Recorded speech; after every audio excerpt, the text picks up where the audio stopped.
یا جو اس کے مطلب کہ جو پروفٹس وغیرہ آئے ہیں ان کے لاز ہیں ان کو ہم نے لیو کر دیا ہے، چھوڑ دیا ہے، اسی لیے ہم پریشانیوں میں گھیرے ہوئے ہیں۔ اور اس کے بعد اس نے ایک اور چیز کو بھی پوائنٹ آؤٹ کیا ہے کہ اس وقت رشین ریولیوشن جو تھا، مطلب کہ فرینچ ریولیوشن، رشین ریولیوشن پہلے کی بات ہے، فرینچ ریولیوشن جو تھا وہ گزر رہا تھا، اس ٹائم پیریڈ کی یہ بات ہے جو اس نے یہ کہا ہے کہ یہ دنیا میں جو ہر بندہ ہے وہ پروفیشنل ہو گیا ہے، لڑائی اور جھگڑے میں مصروف ہے، یہ فرینچ ریولیوشن کے بعد کی بات ہے۔ تو فرینچ ریولیوشن نے اس بات پر بہت بڑا مطلب کہ افیکٹ کیا تھا۔ اور اس وقت جب یہ ٹاپک لکھا گیا تھا تو اس وقت فرانس اور برٹن، ان دونوں کے درمیان بہت سی لڑائیاں ہو رہی تھیں۔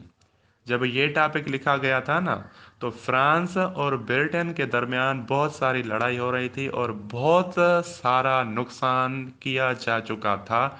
مالی نقصان اور جانی نقصان۔ تو اسی لیے اس نے کہا کہ ہر کوئی بندہ پروفیشنل ہے اور انسان انسان سے لڑ رہا ہے، کسی میں کوئی ہمدردی نہیں ہے، ہر کوئی پیسے کے چکر میں ہے اور نیم اینڈ فیم کے چکر میں ہے، کوئی کسی کا اچھا نہیں چاہتا، کوئی کسی کا بھلا نہیں چاہتا۔ اور اسی لیے ہی ہماری جو یہ ورلڈ ہے یہ بہت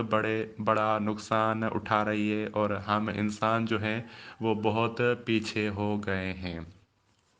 اور اس نے کہا کہ یہ جو انڈسٹریل ریولیوشن ہے یا فرینچ ریولیوشن کے بعد جو انڈسٹریل ریولیوشن ہے اس میں انڈسٹریز آ گئی ہیں، مشینری کا دور بڑھ گیا ہے اور اس انڈسٹریز نے اور بھی زیادہ کام خراب کر دیا ہے۔ پہلے جو تھے وہ لیبررس ہوا کرتے تھے، مزدور ہوا کرتے تھے، تو وہ کام کرتے تھے تو ان کا بھی گزر سفر ہو جاتا تھا، مطلب کہ مزدوری کر کے ان کا بھی گزر سفر ہو جاتا تھا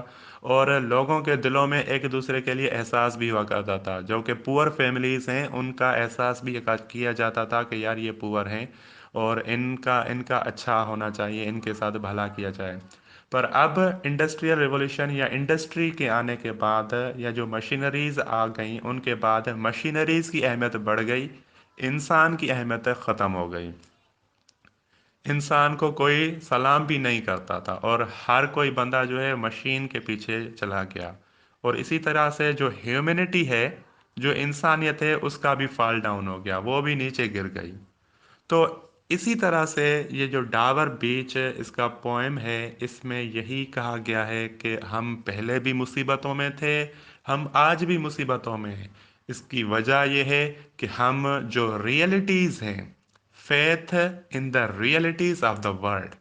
جو اس دنیا کی جو ریئلٹیز ہیں ان پر جو ہمارا یقین ہے وہ کمزور ہو گیا ہے، وہ ختم ہو گیا ہے، اسی لیے ہم انسان نہیں رہے، ہم جانوروں کے مثل ہو گئے ہیں۔